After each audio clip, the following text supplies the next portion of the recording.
सभी विद्यार्थियों को मेरा प्यार भरा नमस्कार। आप सभी का दिल्ली पब्लिक स्कूल सिरसा की संस्कृत की ऑनलाइन क्लास में स्वागत है। मैं सचिन कुमार शास्त्री आज फिर आप सबके सामने उपस्थित हूँ आपकी संस्कृत की पाठ्य पुस्तक का एक टॉपिक लेकर, जिसका नाम है वर्ण विच्छेद। प्यारे बच्चों, हमने पिछली वीडियो में वर्ण संयोजन पढ़े थे।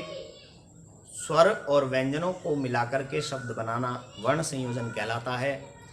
आज हमें शब्द बना हुआ मिलेगा उसके स्वर और व्यंजनों को यानी वर्णों को अलग अलग हम करेंगे और उसके अलग अलग करने की प्रक्रिया को वर्ण विच्छेद कहते हैं। तो आज हम पढ़ेंगे वर्ण विच्छेद। देखिए,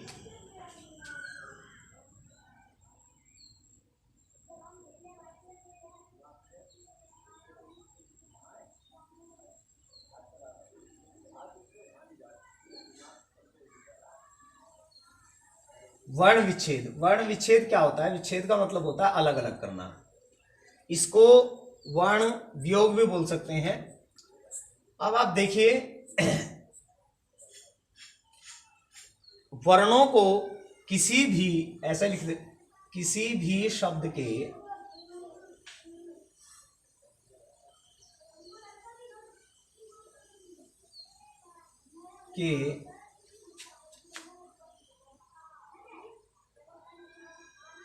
वर्णों अर्थात स्वर व व्यंजन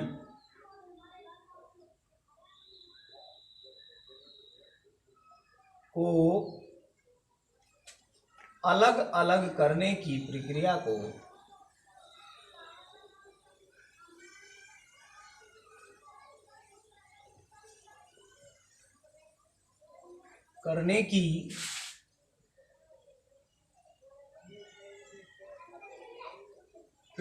को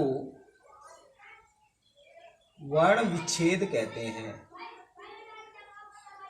वर्ण विच्छेद कहते हैं। अब आप देखेंगे, जैसे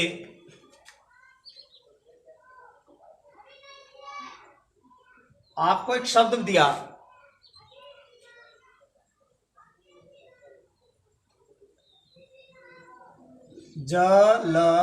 जलम। इसके वर्णों को आपको अलग अलग करके लिखना है, यानी इसमें जो स्वर और व्यंजन है उनको अलग अलग करके लिखने की जो लिखेंगे तो क्या होगा। देखिए, इसमें अभी आपको तीन वर्ण इसमें दिख रहे हैं। प्रत्येक आप देखिए, पहले ज को लेते हैं। ज के नीचे यहाँ हलंत नहीं है, माने ज पूरा है, जलम।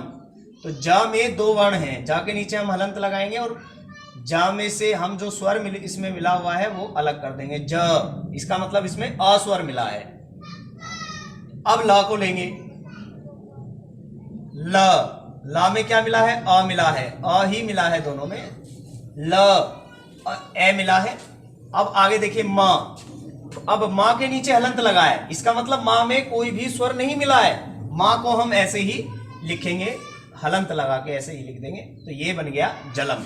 तो जलम के व्यंजन ज, ल और म और अ दो ये स्वर हैं, इसमें तीन व्यंजन है। तो इनके वर्णों को, जलम शब्द के वर्णों को अलग अलग करके जो हमने लिखा है, इसे ही वर्ण विच्छेद कहते हैं। किसी भी शब्द के वर्णों को अलग अलग करके लिखना, किसी स्वर व व्यंजनों को अलग अलग करके लिखने की प्रक्रिया को वर्ण विच्छेद कहते हैं। इस तरह से आगे और उदाहरण से आपको समझ में आ जाएगा। जैसे उद्यानम,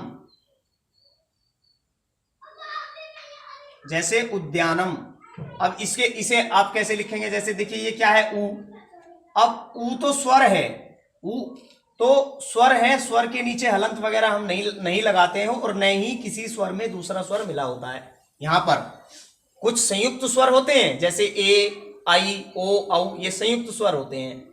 लेकिन हम यहाँ की बात कर रहे हैं। जब हम यहाँ लिखेंगे, यहाँ देखेंगे ऊ है, तो ऊ में कोई भी व्यंजन या स्वर नहीं मिला है, तो ऊ स्वतंत्र है। ऊ को हम यहाँ ऐसे लिख देंगे।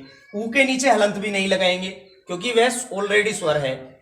हलंत किसके नीचे लगाया जाता है? हलंत केवल व्यंजन के नीचे ही लगाया जाता है, केवल यह दिखाने के लिए कि इस व्यंजन के नीचे कोई भी स्वर नहीं है। अब ये ऊ हमने यहां लिख दिया। अब आगे आते हैं द्या। ये जो द्या शब्द है आपने ये देखा होगा, जब मैंने संयुक्त व्यंजन आपको पढ़ाए थे तब भी ये पढ़ाया था। तो इसमें दो वर्ण होते हैं, द्य और य। इन दोनों वर्णों से ये संयुक्त व्यंजन बना, इन दोनों व्यंजनों से। इसके बाद इसमें आ भी है, तो इसके बाद हम आ भी लिख देंगे। दोनों के नीचे हमने हलंत लगा दिया। अच्छा, पहले हम इसे एक एक अलग अलग करते हैं। जैसे यहां क्या है? द्या। यहां आप देखेंगे द्या है। द्या में दो हैं, एक तो द्या है, हलंत वाला हो जाएगा, इसमें से हमने स्वर अलग कर दिया, आ हो जाएगा। आ को हमने अलग कर दिया क्योंकि ये आ का डंडा यहां पर अलग होकर के वो मूल रूप से स्वर हो जाएगा, पूरा रूप बन जाएगा उसका। अब ये द के नीचे हलंत लगा। अब ये जो द्या है इसमें भी दो वर्ण है क्योंकि ये संयुक्त व्यंजन है। अब ये द के नीचे य हलंत और य के नीचे हलंत, इन दो वर्णों से मिलकर के ये बना है। तो इस द्य में तीन वर्ण हो गए, एक ये आ हो गया, तो माने ऊ तो ऐसे ही आ गया। अब द्या को हम इन तीनों वर्णों को लिख देंगे, जैसे ऊ प्लस द के नीचे हलंत, प्लस य के नीचे हलंत और आ, ये उद्या हो गया इतना। अब आगे आ जाइए ना पर। ना क्या है? ना के नीचे कोई हलंत नहीं है, और ना ना जब हम बोलेंगे तो बाद में अ की आवाज आ रही है, तो अ को हम इसमें से अलग लिख देंगे। ना के नीचे हलंत लगा के ए स्वर अलग कर देंगे, ए हो गया इसका बाहर। ये क्या है? म के नीचे क्या है? हलंत लगा हुआ है, तो इसको मां लिख देंगे। ऐसे ही हलंत वाला ही लिख देंगे क्योंकि इसमें कोई स्वर नहीं है, तो ये बन जाएगा उद्यानम। इस तरह से शब्द के वर्णों को अलग अलग करने की प्रक्रिया को वर्ण विच्छेद कहा जाता है। ऐसे ही और कर देंगे, जैसे विद्वान,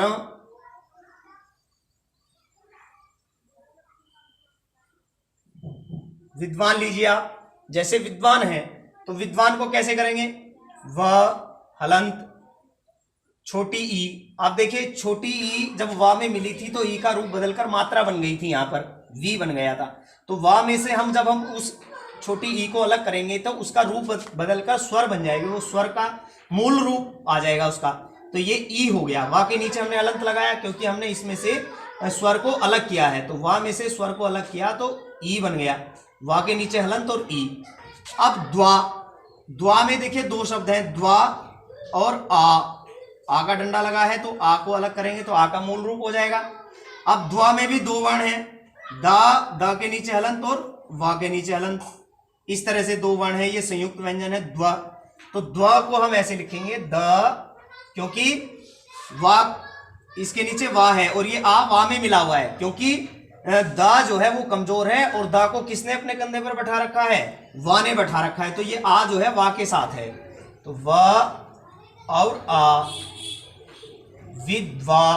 अब ना जो है, ना के नीचे हलंत नहीं है, तो ना के नीचे हलंत लगाकर अ इससे अलग करके लिख देंगे, ए हो जाएगा। ना हलंत और ए। इस तरह से ये विद्वान शब्द का वर्ण विच्छेद हो गया। तो यहां भी और बहुत सारे शब्द हैं, जितने भी आपके परिवार के सदस्यों के नाम हैं, सभी के प्रत्येक नाम के वर्ण विच्छेद आपको करके देखने हैं, प्रैक्टिस करनी है। आगे देखिए, जैसे विज्ञानम। अब एक शब्द और देखिए आप, जैसे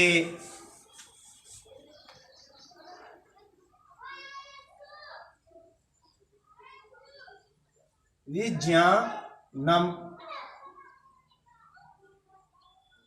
अब आप देखो विज्ञानम का कैसे होगा। वी है तो वा में क्या मिला है? वा के नीचे हलंत लगाएंगे और ई अलग करके लिख देंगे। ई के नीचे हलंत नहीं लगेगा क्योंकि ये स्वर है, व्यंजन के नीचे ही लगेगा, तो ई हमने अलग करके लिख दिया। अब ज्या। ज्या को हम क्या करेंगे? जैसे ज्या है और इसमें क्या किसकी आवाज आ रही है? डंडा किसका है? आ का है, तो आ हम इसमें से अलग कर देंगे, इसके नीचे हलंत लगा के, हलंत लगा दिया। अब आ हो गया। अब ना लिखेंगे, यानी ना हलंत और आ हो जाएगा। अब क्या लिखेंगे? माँ के नीचे ऑलरेडी हलंत है, तो इसके बाद कोई स्वर नहीं लिखेंगे हम, क्योंकि हलंत लगा हुआ है, इसमें कोई भी स्वर नहीं है, स्वर अलग करने की आवश्यकता है ही नहीं, क्योंकि जब इसमें स्वर ही नहीं है तो क्या अलग करेंगे? ना में स्वर था, क्योंकि ना के नीचे हलंत नहीं था, तो अ हमने इसमें से बाहर कर दिया।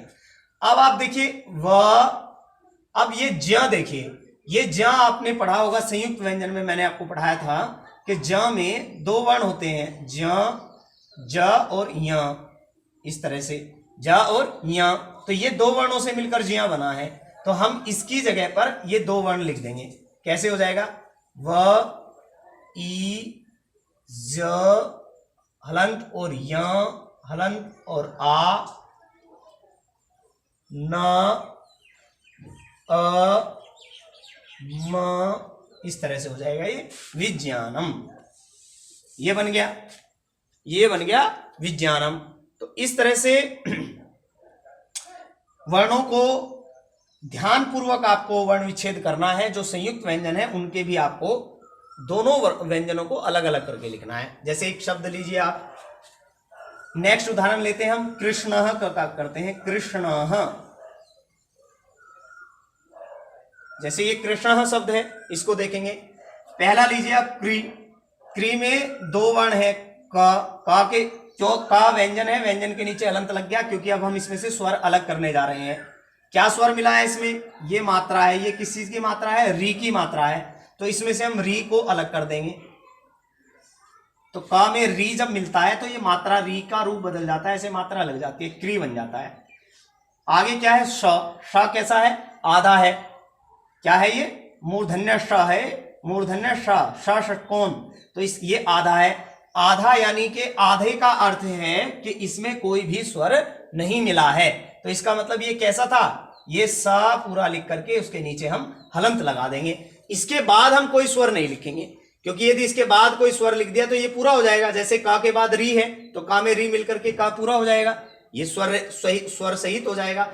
जबकि यहाँ श क्या है? आधा है, तो इसके बाद में हम कोई स्वर नहीं लिखेंगे, क्योंकि ये आधा है और इसके नीचे केवल हम हलंत लगा के लिख देंगे। अब अणः लिखेंगे, अणः हो जाएगा, अणा के नीचे हलंत लगा देंगे, अ लिख करके विसर्ग लगा देंगे, अह, तो ये हो जाएगा कृष्णः। क्या हो जाएगा? ये कृष्णः। इस तरह से कृष्णः शब्द का वर्ण विच्छेद हुआ। तो इसी तरह से आपको सभी वर्णों और सभी शब्दों के वर्ण विच्छेद करने हैं। जो आपका चैप्टर है, चैप्टर में आपको टॉपिक देखना है वर्ण विच्छेद कहां पर है, और वर्ण विच्छेद के बाद जितने भी शब्द हैं जो प्रैक्टिस के लिए आपकी पाठ्य पुस्तक में दिए हुए हैं उन्हें आप करेंगे। तो ये प्यारे बच्चों, आज अब हम देखिए पाठ 2 संयुक्त वर्णाह में शब्द प्रकार पढ़ेंगे, शब्द के प्रकार। तो शब्द के अंतिम माने लास्ट जो वर्ण होता है उसके आधार पर शब्दों के दो भेद होते हैं, दो प्रकार होते हैं। देखिए शब्द दो प्रकार के होते हैं संस्कृत में। नंबर 1 स्वरांत। स्वरांत जिन शब्दों के अंत में स्वर हो, जिन शब्दों के अंत में या अंतिम वर्ण स्वर हो,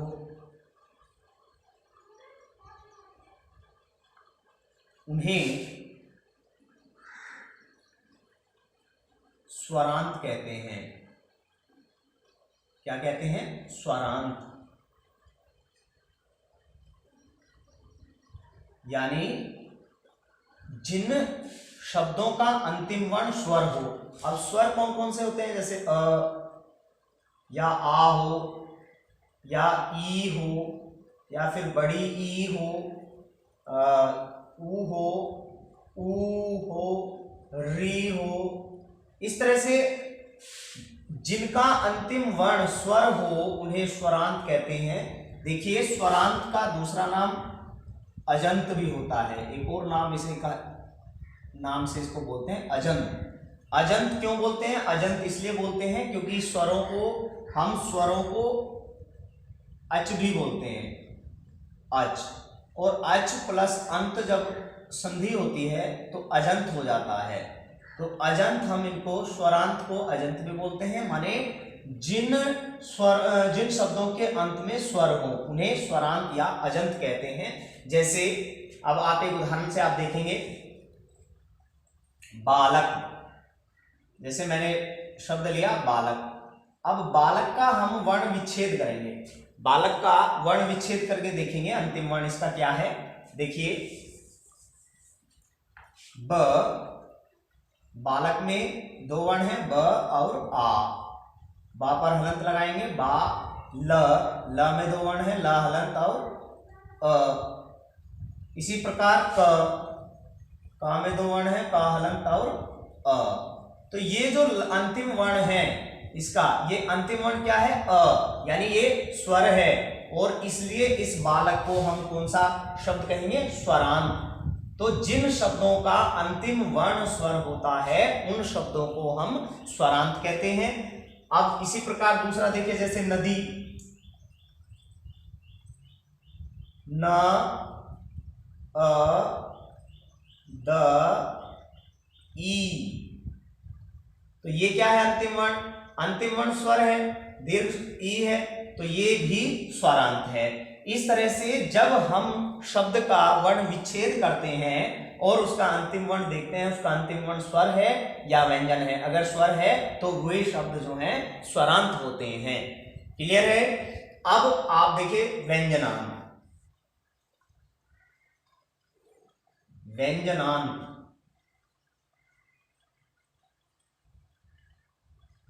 जिन शब्दों का अंतिम वर्ण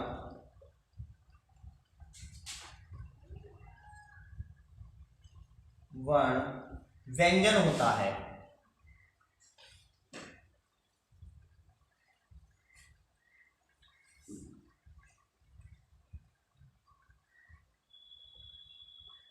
जिन शब्दों का अंतिम वर्ण व्यंजन होता है उन्हें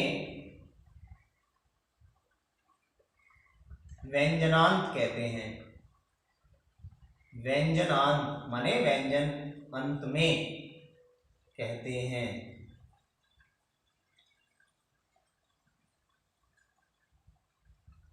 जैसे व्यंजनांत का दूसरा नाम हलंत होता है, हलंत भी हम इन्हें कहते हैं। हलंत क्यों कहते हैं, क्योंकि जितने भी व्यंजन होते हैं क ख ग घ च छ य र ल व श, जितने भी व्यंजन हैं संस्कृत वर्णमाला में उन्हें हम हल कहते हैं। जिस प्रकार स्वरों को अच कहा जाता है उसी प्रकार व्यंजनों को हल कहा जाता है। और हल में अंत अगर हम जोड़ते हैं तो यहाँ देखिए ये ला है, ला के नीचे हलंत है, तो ये आ ला में मिल जाएगा, तो क्या हो जाएगा, ला पूरा हो जाएगा, यानी इसका जो हलंत है वह हट जाएगा, और ये आ ला में मिल जाएगा, हलंत हट जाएगा, तो आधा न और त। इस प्रकार ये हलंत बनता है हल में अंत जोड़ करके। तो इसलिए व्यंजनांत को हलंत भी कहते हैं। हलंत इसलिए कहते हैं क्योंकि व्यंजनों को हल भी कहा जाता है। संस्कृत में स्वर और व्यंजनों को, स्वर को अच और व्यंजन को हल कहते हैं। तो इस तरह से अब इसके एग्जाम्पल देखिए आप, जैसे भगवत, तो इसका वर्ण विच्छेद करेंगे, भ अ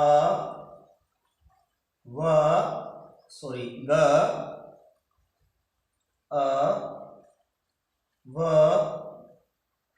अ और ता के बाद में हम कोई भी स्वर नहीं लिखेंगे। क्यों नहीं लिखेंगे, क्योंकि यहाँ ता पर हलंत लगा हुआ है, उसके बाद में इसका मतलब इसमें कोई भी स्वर सम्मिलित नहीं है। ये ता जो है बिना स्वर का व्यंजन है। तो यहाँ देखिए अंत में, अब इसका अंतिम वर्ण क्या है, ता क्या है, व्यंजन है, तो इसलिए इस शब्द को हम क्या कहेंगे, व्यंजनांत। जिन शब्दों के अंत में व्यंजन, अंतिम वर्ण व्यंजन होता है, जिन शब्दों का अंतिम वर्ण व्यंजन होता है उन्हें व्यंजनांत कहते हैं। जैसे भगवत हो गया, जैसे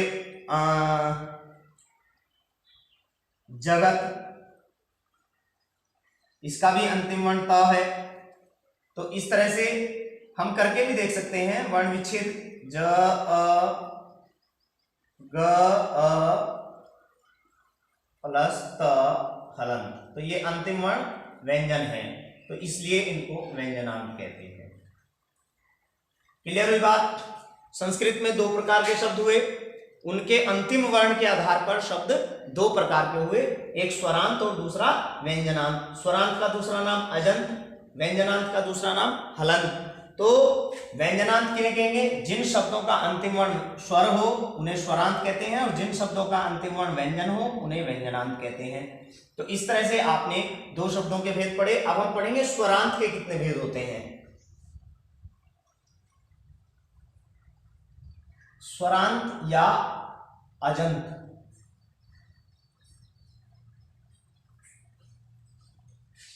तो इसमें अंतिम वर्ण के आधार पर, अंतिम स्वर के आधार पर अनेक भेद होते हैं इसके। जैसे पहला यदि इसमें आप लेंगे तो देखिए, पहला होता है अकारांत।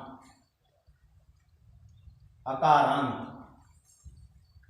अब आप पूछेंगे ये अंत तो ये है, लेकिन ये आकार क्या है? अब आप देखिए, कोई भी वर्ण होता है उसे हम उसकी, जब हम संस्कृत में उसको बोलते हैं, तो जैसे ये अ है तो इसको बोलेंगे अकार।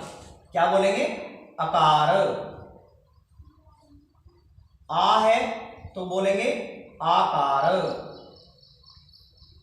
आकार। और ई है तो बोलेंगे इकार। दीर्घ ई है तो बोलेंगे ईकार। ऐसे। अगर का है तो बोलेंगे ककार। ख है तो बोलेंगे खखा, खकार। तो इस तरह से व्यंजनों को या स्वरों को, वर्णों को मतलब जो है, वर्णों को हम बोलने में ये कार शब्द लगा देते हैं। जैसे क है तो ककार, ई है तो ईकार, आ है तो आकार, आ है तो एकार। इस तरह से एकारांत, जिनके अंत में ए होता है, जिन शब्दों के अंत में अ हो उन्हें अकारांत कहते हैं। देखिए पहला अकारांत। अकारांत क्यों कहा गया? क्योंकि अंत में आ हो। देखिए, जिनके अंत में, जिनका अंतिम वर्ण, ऐसे लिख लो, जिनका अंतिम वर्ण अ हो, अ हो। जैसे अब, जैसे आप उदाहरण देखिए, नर। नर का आप वर्ण विच्छेद करेंगे, न, अ, र, अ। तो इसमें अंतिम वर्ण क्या है? आ क्या है? स्वर। तो ये स्वरांत है। और अंतिम वर्ण है क्या? अ है, तो ये अकारांत हो गया, अकारांत। इस तरह से। अगर नंबर 2 पे आकारांत, जिनका अंतिम वर्ण आ हो,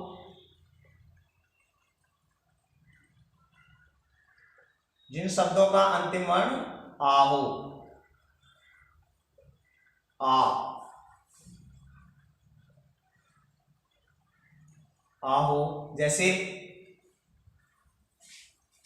लता, जैसे लता।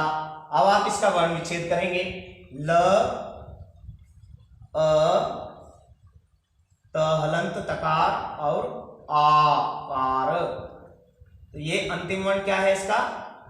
आकार। तो इसलिए इसको आकारांत बोलेंगे, आकार। आकार तो ये आ हो गया, आकार का मतलब आ है। आकार का मीन्स क्या है? आ।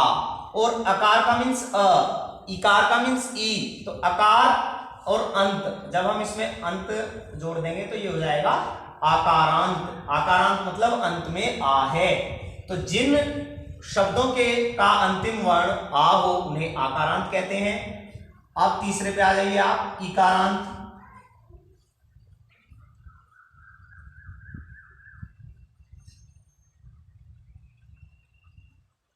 जैसे इकारांत में जिनका अंतिम वर्ण ई हो, जिन शब्दों का अंतिम वर्ण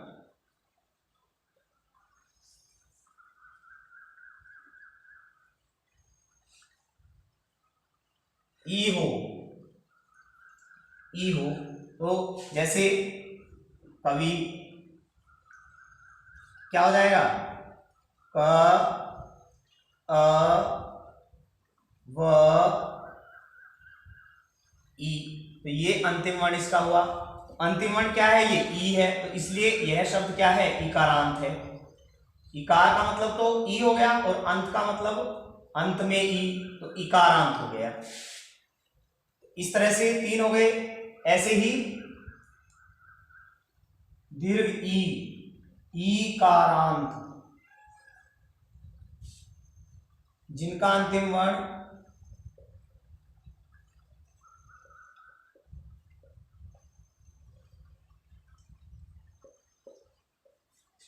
ई हो,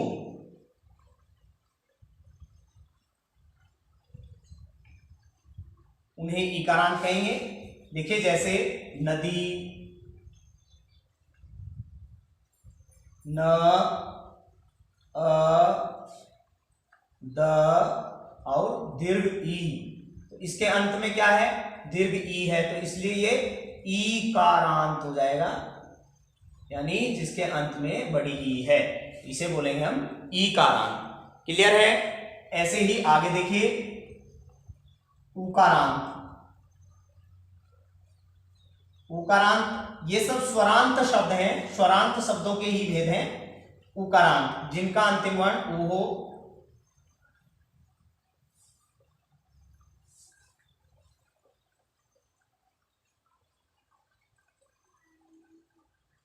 अंतिम वर्ण ऊ हो,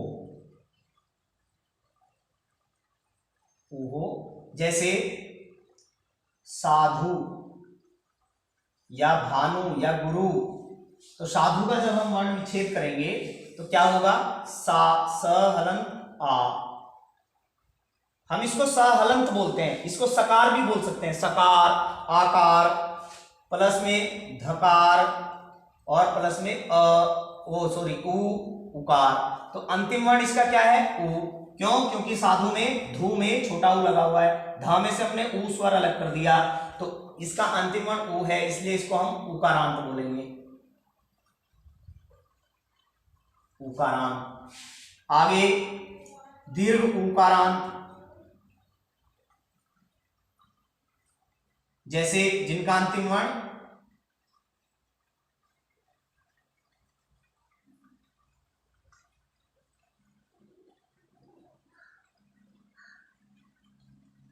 जिनका अंतिम वर्ण ऊ हो। ठीक है, जैसे वधु, व हलंत अ। अब इसमें से व में दो वर्ण है, व हलंत या वकार या अकार। ध्रु में क्या है? ध हलंत यानी धकार, और बड़ा ऊ है तो बड़ा ऊ इसमें से हमने अलग कर दिया, तो ये अंतिम वर्ण इसमें क्या है? ऊकार, इसलिए हम इसको ऊकारांत बोलेंगे। ऊकारांत। क्लियर है? 7वें नंबर पे देखिए आप रीकारांत।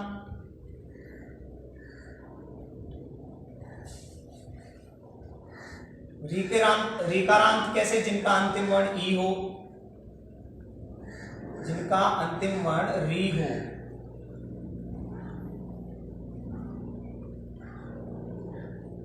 री, री हो, जैसे मातृ। अब इसका वर्ण विच्छेद करेंगे तो मां है तो म हलंत यानी मकार और आकार, सॉरी आ हमने इसमें से अलग कर दिया, तो मां में से म हलंत वाला और आ अलग हो गया। त्रि में दो है, त व्यंजन है और री स्वर है, तो इसलिए इसका। अब देखिए जब ये मात्रा है, मात्रा को जब हम अलग करेंगे तो स्वर का जो मूल रूप है वही मूल रूप में अलग हो जाएगा। तो ये रीकारांत, री अंत में है इसलिए इसको रीकारांत बोलेंगे।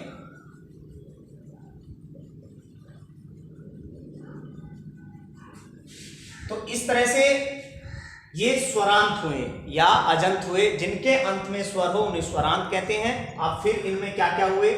ऐसे ही पितृ हो जाएगा, इसमें पितृ, इसका अंतिम वर्ण भी क्या है? री, तो इसलिए इसको भी रीकारांत बोलेंगे। अब आप देखिए हमने क्या पढ़ा? हमने पढ़ा कि स्वरांत में अकारांत जिनके अंत में आ, आकारांत जिनके अंतिम वर्ण आ हो, ईकारांत जिनका अंतिम वर्ण ई,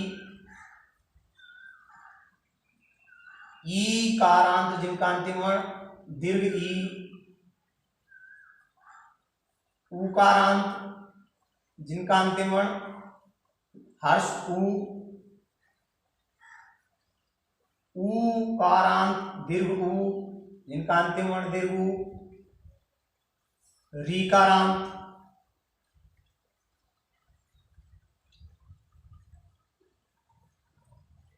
इस तरह से ये स्वरांत के भेद हैं। अकारांत, आकारांत, इकारांत, ईकारांत, उकारांत, उकारांत, ऋकारांत। तो ये स्वरांत शब्दों के भेद हैं जिनके अंत में आ हो अकारांत, आ हो आकारांत, अंतिम वर्ण जिन शब्दों का अंतिम वर्ण ई हो ईकारांत, दीर्घ ई हो ईकारांत, उ हो उकारांत, उ हो उकारांत और री हो ऋकारांत। तो ये हुए शब्द प्रकार स्वरांत। अब हम नेक्स्ट वीडियो में पढ़ेंगे व्यंजनांत। आप सभी ने स्वरांत शब्दों को पढ़ा, समझा। आप सभी का बहुत बहुत धन्यवाद।